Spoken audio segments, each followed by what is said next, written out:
To celebrate my new contract as a senior motion designer with the Disney Store, I put together a little animation to commemorate and share the news. If you haven't seen it, here it is.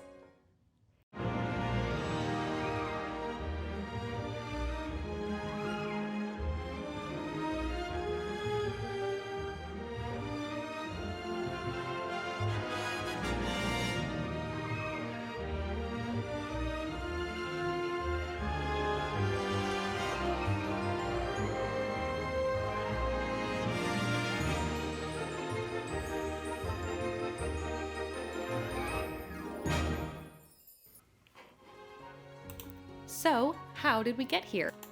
As I was planning this announcement, right off the bat, I felt like a Disney Store shopping bag would be an iconic visual to center this announcement around.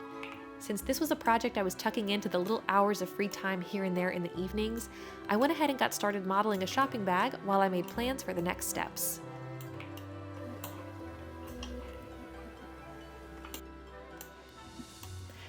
I sculpted some gentle imperfections into the bag's surface and made sure to puff out this area along the bottom of the bag to give it some weight and to imply that maybe it's full of some magical merchandise. While wrapping up the model, I started thinking through my plans for making it special. My role with the Disney Store is a senior motion designer with an emphasis on character work, so I knew I wanted to bring a character feature to this announcement, and I figured making an animated, silhouetted character pattern on the shopping bag would be a fun way to add some personal magic to the scene. This role comes on the tail of my time as a motion designer with Disney Parks, so I thought it'd be meaningful to pay homage to some of my previous projects in this one. During my time with the parks, I animated the Fab Five for the cruise lines, a fleet of little characters for Pixar Fest, and even some classics for the virtual queue for Walt Disney's A Magical Life. I loved reflecting on these projects, and working with some of the same characters felt like a special bridge between my old role and my new one. Now that I've got a sketch in place, it is time to move it into the digital space. With the Disney Store logo as the anchor of the design, I played around with different character layouts until I landed on one that felt balanced, with Tinkerbell at the top for a little extra pixie dust.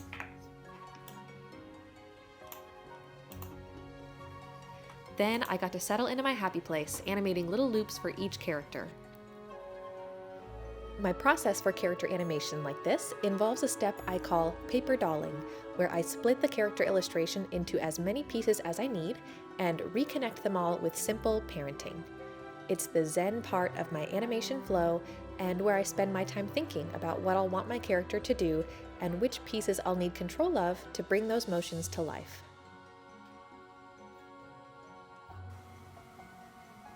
While some characters would have simpler loops, I wanted others to have little standout moments to help break up the pacing. Like this little moment with Pinocchio's nose.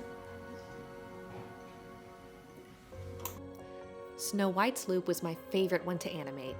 I loved the gentle nuance of her hands, and this loop especially reminded me of a performance you might see from a character animatronic in the parks, which is always fun inspiration for me, and kind of a dream job to be honest, but anyway, moving on. Once I had all the loops animated, it was time to move into some shot choreography.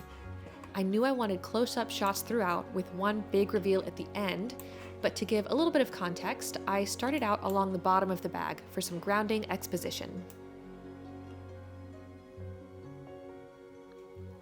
From here, there was a lot of just playing around with which camera angles felt flattering to each character and composition, and then making sure that in the edit, no two similar camera angles were back to back. For the finale shot, I wanted to decorate the shopping bag with little Easter eggs that had been special to me throughout my Disney career, like my name tag, my Mickey ears, and the Cheshire Cat ID lanyard I've worn on every Disney role since my Disney College program. I am a very sentimental person, and taking the time to model each of these little pieces really sets me in a mood of reflecting on my own personal Disney journey, all of the magical memories I've made, and how incredibly proud my younger self would be of me. I know it's a little cheesy and not reflected here, but this name tag says Alex, which is what I go by now, but the people that have known me and my dreams since I was really little have always called me Alexandra.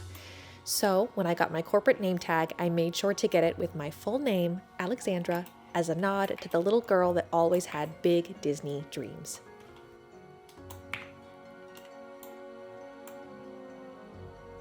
I modeled and textured each little piece and set them all in place, keeping in mind social safe zones as one does these days.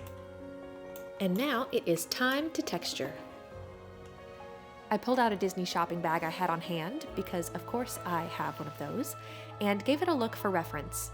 For the physical texture of the bag, I wanted to replicate this subtle grid feature, and for that, I hopped into Illustrator. I made this tileable grid, experimenting with different line thicknesses until it felt right. To soften the grid into the bag, I added a blur to the texture before layering it in as a bump map. The first time I tried this, the bump map was showing some stepping, so I brought it over to Photoshop to further soften those transitions with another blur pass. And that did the trick. That bump map is looking buttery. Once I've got all my loops completed and my characters perfectly placed, I render out the entire comp from After Effects as an image sequence, which I'm going to layer in as an animated texture for my bag.